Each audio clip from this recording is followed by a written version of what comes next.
What's up, everybody? Trayvon here with Scent Talk TV, and today I will be doing a full review on the fragrance from the House of Guess, and this particular fragrance I got from my local Burlington.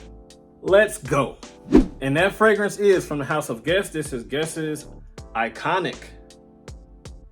This fragrance ran me 20 bucks and some change.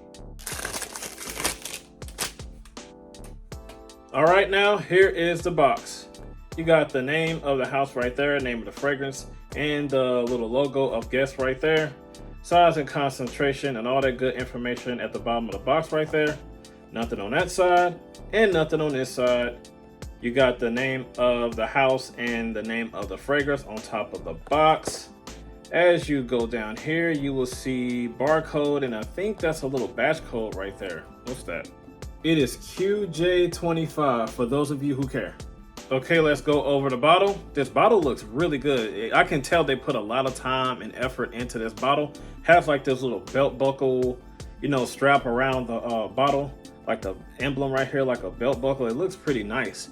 Got the G Guess, name of the house right there, as well as the fragrance. It is a very, very, very, very snug fit. And there is nothing inside of the cap right there. No leakage from the atomizer, so that is good. Here's what it looks like on top of the cap. This is probably hard to see, but you got the size and concentration on this sticker here right there. It's quite transparent, so it's kind of hard to see. Here is the atomizer. So kind of average. At initial spray of this fragrance, it opens up lovely and familiar. That's kind of the drawback of this fragrance, that it smells kind of familiar. But the opening of this fragrance is lovely. It opens up creamy, powdery, fresh, spicy, also warm, a little bit of a citrus hanging in the background. Has like this masculine, fresh, spicy muskiness, as well as like a smooth, suede, animalic type of muskiness as it dries down to your skin. And the opening and the dry down is my favorite part of this fragrance. Actually, the whole breakdown of the notes, from the top, mid, into the dry down, and like this fragrance is lovely. Okay, ladies and gentlemen, in the top of this fragrance, you are going to get first pepper, cedarwood, and mandarin orange, as well as in the mid you get lavender, mate, geranium, sage, and lastly in the base notes you get some more pepper, suede, vetiver, and labdanum. I really didn't trip off the breakdown and to see that it was listed, the note pepper was listed twice in this fragrance, from the top into the the base of this fragrance. And it's spicy. This is a spicy fragrance, but there's aspects and components of this fragrance that tames down that spiciness a lot and mellows it out to where it's not gonna make you sneeze. It's not gonna trigger your allergies or anything like that, but I'm talking too much. In the top, you do get the pepper and you do get that soft cedarwood and some mandarin orange. Don't really get that pepper initially up top in this fragrance. What I really get is a lot of woods and a little bit of that citruses that's coming from that mandarin orange that's sweet, kind of like juicy and candy-like at the same time. But immediately what I get is that mate and that lavender, which gives off like a soft green spice, more spice from that lavender, but it's also clean. It gets a little bit more clean, somewhat soapy and creamy at the same time. That notes of mate is where I'm getting that musky, somewhat clean, creamy accord from that mate. That's what I'm getting it from. Geranium and sage. The sage is kind of like a green culinary type of a spice that's herbaceous, so not getting too much of that and not really getting too much of that geranium. It's short-lived. Like those two notes is like short-lived. I really don't pick those two notes up entirely, not too much, but definitely get that lavender and that mate, because those are the two main players once it starts to dry down on your skin into the mid. Lastly, that pepper, suede, labdanum, as well as that vetiver. You get some more spice, but the thing is, once it dries down, the initial spice that you get in the opening is tamed down a lot, but as it dries down, you get a lot of hefty notes that really tames down that spice from all the notes that gives off that, fresh oriental spice, that's not too loud, aggressive, or anything like that. It's not going to tingle your nostrils or anything like that. Very smooth and chill, mellow, and calmed down a lot once you get into the bass notes, that is. But that suede is like what smooths out everything. It's like smooth, leathery, and kind of musky and clean when it comes to that suede. The suede and the lavender really accompanies each other quite nicely because it does give off like a green spice that's powdery, clean. The suede is like a soft, powdery, musky type of accord that it gives off from that suede. The vetiver and that labdanum. The labdanum is beastly in the once it dries down. You get like that masculine floral that's warm and leathery. So that suede and that labdanum is what makes this fragrance in the dry down so masculine and chill, and it chills off. It makes that spiciness, the peppery notes, it calms it down a lot. Those two accords, those two notes is that labdanum and that suede, which smooths out everything.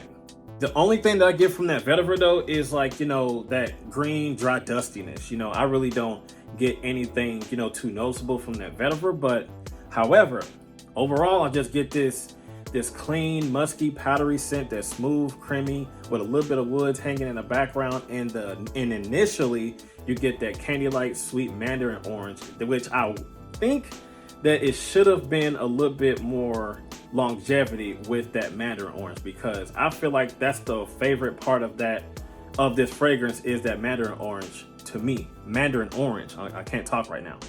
That mandarin orange is like one of my favorite parts in the opening, which I really think that it should have had a little bit more longevity, throughout this fragrance, but it is what it is. But this fragrance also reminds me of like a Sauvage type of like fragrance when it comes to that creamy, like fresh woodiness that it gives off, and also like a Abercrombie and Fitch Fierce type of a fragrance when it comes to like, that creamy, bright, somewhat musky floral that's powdery. That little accord that you get out of those two fragrances really reminds me of those. This fragrance reminds me of those two. So, is it hyper unique? No, it isn't. Is it original? No, it's not. This scent DNA has been done plenty times before. However, it's a banger. For the price of $20 and some change, it's nice. Very, very nice. A solid release from the House of Guess. Now, when it comes to the performance, it's not weak and it's not a beast either. It's like average to slightly below average to average in terms of the performance. The performance I got out of here in total was like 4 to 5 hours. To be generous, like 5.5. The projection was good within an hour. Then it set close to the skin.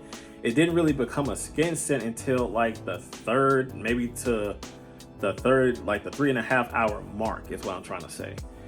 After that, it becomes like an intimate scent to the point where you can pick it up, but not entirely, not too much. But $20 is some change. What more can you ask for out of a fragrance like this from the House of Guess?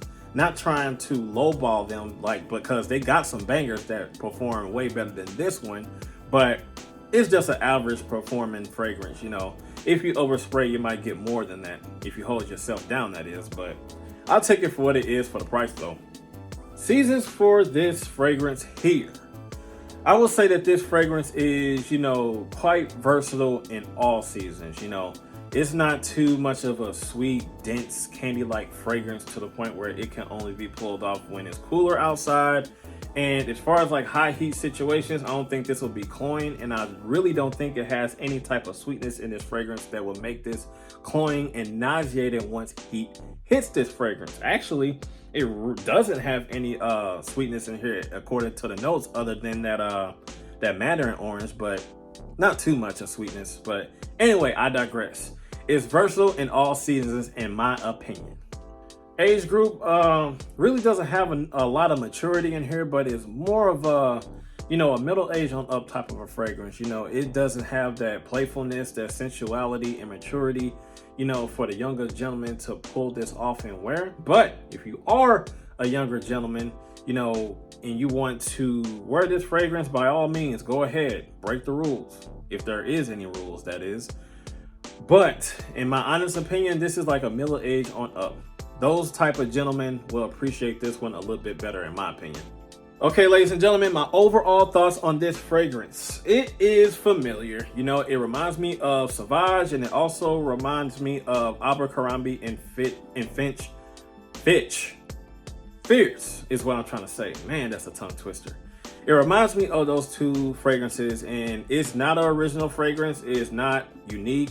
It's a scent DNA that you probably smelled before, but besides all those drawbacks, it smells nice. For the price, you can't beat it. $20 and some change. This is a solid release for from the House of Guest, and yeah, I really do dig this fragrance. You should try it out. 20 bucks. What do you have to lose?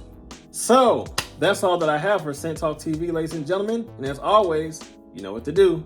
You gotta like, comment, share, and subscribe, and make sure you hit that notification bell so you do not miss anything. And I will see you guys in the next video. Be safe out there and be blessed, and have a good one. I'm out of here. Peace.